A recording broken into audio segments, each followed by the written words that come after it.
Leon's Charity Chat for March 2024, and today I'm joined by Mike.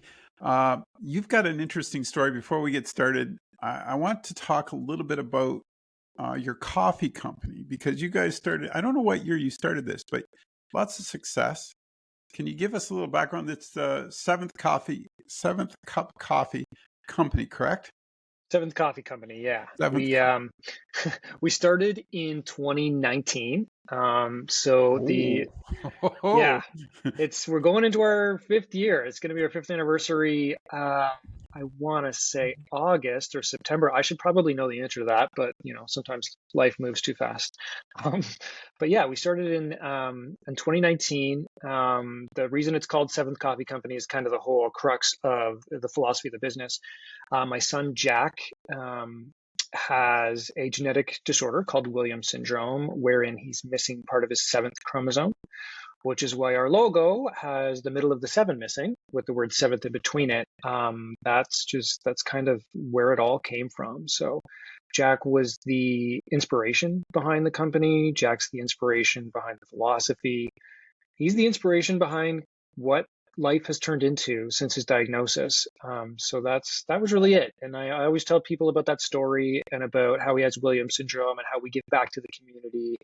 And then I always end by saying none of that would matter if the coffee wasn't really good. So we also have really, really good coffee. Can you give me a little more detail about this disease that he has, and what it does, or Yeah, how it limits him? Like yeah, I've never heard of it before. I'm kind of interested. yeah. So it's relatively rare. Basically, it happens right at conception. There's what's called a spontaneous deletion of part of his seventh chromosome. It was just a little tiny bit of his seventh chromosome, just for some reason was like, poof, I'm not there anymore. So it's going to affect him for his whole life. There's a bit of a spectrum in how it affects people. So Jack's globally delayed. So he didn't walk until he was just about 2 years old, didn't really talk until about the same time. Cognitively, he's behind. He has extra support in school. He may plateau at some point where he doesn't learn much more, or he may go on to do independent things. It's really hard to tell. We just kind of take it day by day with him. Williams syndrome also has a lot of medical issues. Oh, So there's a very high percentage of children who have what's called SVAS, which is basically an issue with a valve in the heart. And a lot of kids end up needing open heart surgery. Now, knock on wood, Jack has had none of the health problems that follow Williams syndrome. So if I had wood around here, I would knock on it. But he's been super lucky in that sense. He's got some issues with his teeth where he only has 6 or 7 adult teeth underneath his baby teeth. There's kind of a few little things here and there, but he's followed by a cardiologist. We're actually going to McMaster today for ophthalmology later. So we've got quite a team around him just to make sure that things kind of, keep on the up and up with him. But like I said, so far we've been really lucky. School is tough. We do a lot of meetings around school, a lot of meetings around his learning, a lot of setting him up for success in those things. But yeah, it's an interesting thing. There's specific facial features that are very distinct for Williams syndrome. One of the really cool things about Williams syndrome, I mean, not everything's bad, is he's the happiest kid and the friendliest kid you've ever met. He says hi to everybody. He smiles all the time. He hugs everybody. He wants to be friends with everyone. So when we were naming a coffee, I really wanted a coffee to be named after him, and I couldn't come up with a name with Jack in it. It was like Jacked Up or, Jack of all trades or something. And then one day I'm walking down the stairs at my house and Jack is in the washroom having a bath and he's yelling, "Hi, Daddy, hi, Daddy, hi, Daddy," because he just yells hi at everyone, whether it's somebody knows or somebody doesn't. And I yelled, "Hi, Jack," and it clicked. Hijacked. That's ah, perfectly it because he says hi to everybody. Hijacked is just a funny play on words. So we have a coffee called Hijacked after him. I got to ask you if you don't mind sharing that personal moment when you found out the diagnosis, and it's a big step in a life. And how was that for you? Like, I mean, seeing your son. This is your son, right? And it Yeah. loves endless. With our kids, we give everything we can give. It must have been. I mean, now when you're telling me how happy he is too, I mean, that's cool, right? Because then that's the great side of it. Yeah. Yeah, his diagnosis, it didn't happen until he was around 2 years old. So we knew from around 3, 4, 5 months old that there were some issues. He wasn't holding his head up, and then he just kept on missing milestones.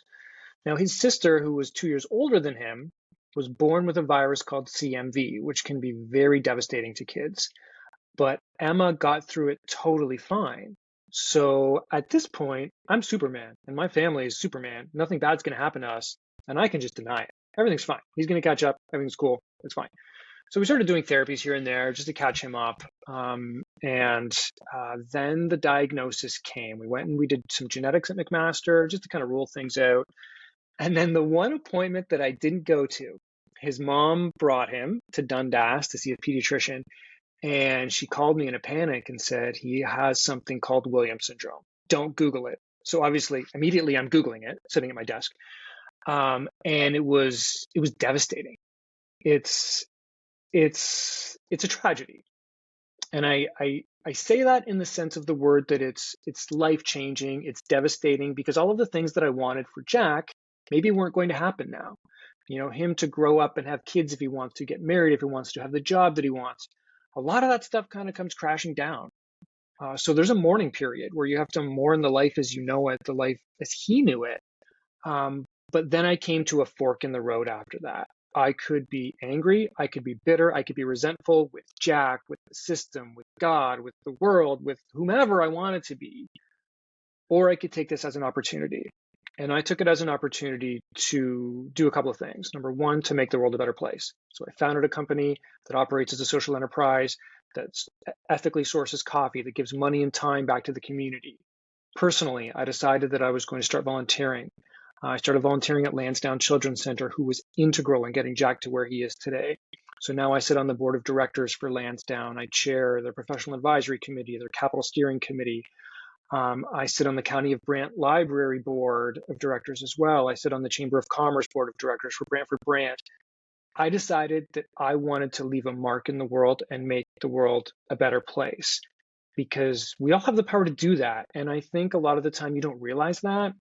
And maybe you need this quote unquote tragedy or this personal thing to happen, but that's what happened with me. I decided that I wanted to make the world a better place for people like Jack who couldn't, on their own, who needed that extra help, for families like us who dealt with these awful thoughts. Because when Jack was diagnosed, these thoughts pop into your head that you don't have control over. Like, my retirement, is my retirement done now because Jack's never going to be independent and I'm not going to be able to travel to, Italy and all of these things I want to do.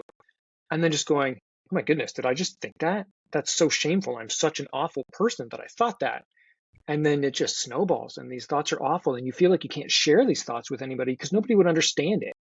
So I wanted to be that outlet for people as well. It really transformed who I am as a person. And I have Jack to thank for that, and Jack's whole situation to thank for that. And I try to never lose sight of that, as much as sometimes he's a typical 8-year-old kid and I want to strangle him. But he's amazing. He's Yeah. amazing. Everything that's happened has been just amazing. It's, and like you said, when you open that chapter and you allow people into your life and you see other people struggling too, right? I mean, it's works both ways, that you can share with someone else and someone else can share with you because they're going through the same thing, like you just said.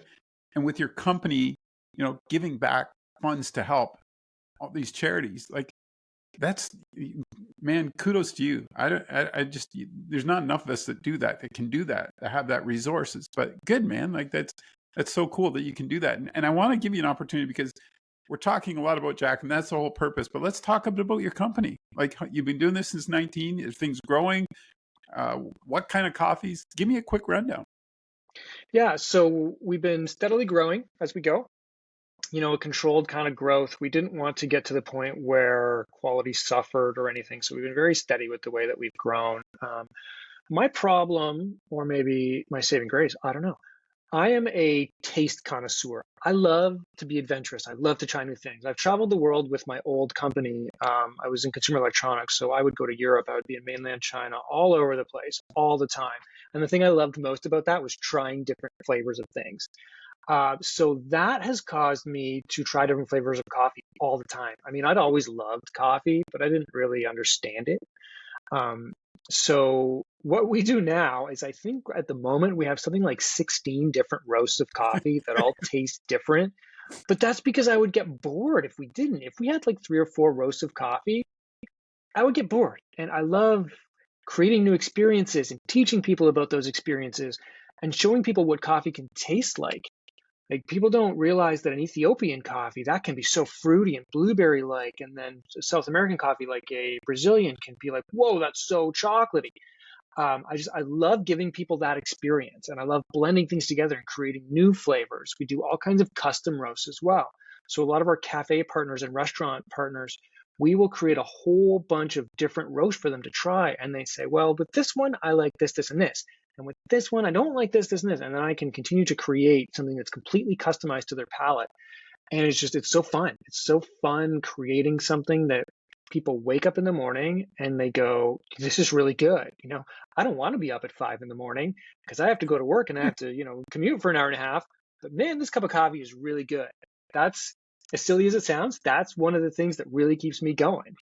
The So we're, perspective is right. I mean, that's yeah, you nailed it because in the morning, if I know I'm having a good cup of coffee, I'm up. yeah, I'm like looking. I know that sounds kind of addictive, but I'm looking forward to it, right? I yeah, love to have a good cup of, and I think I like what you said because you can go, all over the map and you can start pulling these different types in. That's the fun part about coffee for me too. I like to, oh, this is really good, or oh, I won't get that one again, type thing. But educating yourself on it because we're a society now that we have so many little things so many big things we can't do, but it's those little things, that you enjoy that make life that much more happy, I guess. yeah, totally. And I love finding out the stories behind the coffees. Like I try to source whenever I can from like, there's a lot of women-owned co-ops and women-owned farms now. And if you think about the things that women face, I mean, I couldn't begin to understand, but the things that women face Yeah, here, you put that into a third world country that's just up and coming, that magnifies by so much. yeah. So as a smaller roaster, there's still things we can do. We can make sure we pay a little bit more for that coffee and we source from those places. It's a little thing, but it's something. And just I love exploring these different coffees. I'm just this morning I ordered a brand new origin. So we never ordered from Papua New Guinea before. So we have a Papua New Guinea coffee coming in that, I'll get in and I'll tweak and I'll get it to exactly where I want it and then put out. I love everything about the coffee business. I hate bagging because that takes forever and it's very tedious. Everything else about the coffee business, I absolutely love every part of You it. gotta have a little bit of bad with the good. So Yeah. I want to, and we're getting into the weeds on this, but I'm so enjoying this. So talk to me a little bit about that. So you're going to get this coffee in and you're going to tweak it. Can you give us Yeah. an idea what you do? Like, do you take, okay, I want this little brand over here to mix with this? Like, what's that science? Yeah, so this will be a single origin coffee. So I'm only going to sell it as a Papua New Guinea. I'm not going to blend it with anything else. What I do is I've been doing this long enough now that I have a basic idea of where I want it to land roast wise. There's a million variables that go into roasting. Yeah. Roasting can be anywhere between a 10 to a 12-minute process that there's a million things you can change to change the flavor of the coffee, how it comes out. But I'll have an idea of what I want to do, and then I'll sample roast it, and I will pull out various samples as I'm roasting it so that I have probably 8 to 10 different iterations that I'll try all at once. And I will say, okay, number 4 kind of hits what I'm going for. So then I'll get into a production roast to try to hit number 4, which may require some tweaking and just kind of go from there. But I know with this one that it kind of has some dried cranberry notes to it. And I will Oh, want to really highlight the acidity of it. So that kind of tells me how I should roast it. Whereas if I wanted it to be more kind of sweet and mellow, that would tell me a different way of roasting it. So there's a lot of science behind it, and coffee is very gatekeeps. I don't really understand why. I mean, I guess any industry can be gatekeep so people can, keep our secrets and ooh, it's ooh. mysterious. But I gotcha. yeah, that's kind of my process, what I'll do, and then yeah, we'll just go out there and it'll be a limited time offering that people hopefully will enjoy.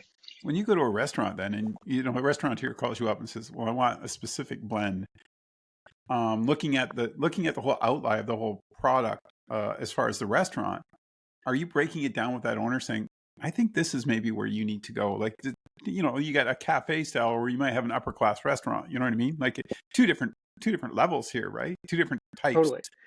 Do you do Yeah, that? and Yeah, we definitely do. We can start Wow. with what they like or what they think they like, and then kind of build on there. And then sometimes they end up exactly where they started. But what's important for me is to, again, to kind of teach and let them know what the possibilities are so that they can make an educated guess. I don't run anyone else's business. What I tell everybody is, you're an expert at your business, but you don't want to worry about coffee. You have way more important things to worry about. Let me worry about the coffee. Yep. You worry about your business. And then I ask them for, an hour or so of their time at least to go through some different coffees just so that they understand what we're offering and what we can do and help them make the best decision that they can. Okay, so I'm an espresso guy with a little bit of chocolate. What what one should I be buying from you? Like I'm gonna place an order, so I better get what I Yeah. want, right? So we have a couple different espressos right now. We have our Heisenberg espresso, which is our kind of traditional dark roasted espresso, that kind of quote unquote put hair on your chest espresso that. And then one of the first espresso blend we ever made, we now call Pilot because it was the first pilot episode, Pilot. Um, so that one is sweeter, creamier. It's a lot more approachable.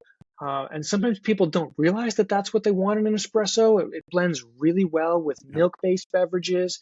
It's a little less chocolatey, a little more kind of floral, whereas our traditional Heisenberg is a little more chocolatey. But those are the kinds of things we love to do. And then in the summer, we put out an espresso that's kind of more berry tasting and that really kind of acidic sweetness. Think of like a lemonade kind of thing.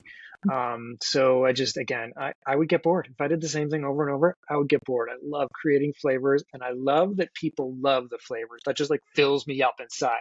As altruistic and silly as that sounds, that's what I love. um, how do people get a hold of you? Email? How do you want to reach out to the website? Can you give me some information that we can share? Yeah, so the website is www.seventhcoffeecompany, all spelled out.com. My email is mg@seventhcoffeecompany.com. Our headquarters is inside Flux Brewing in Scotland, Ontario.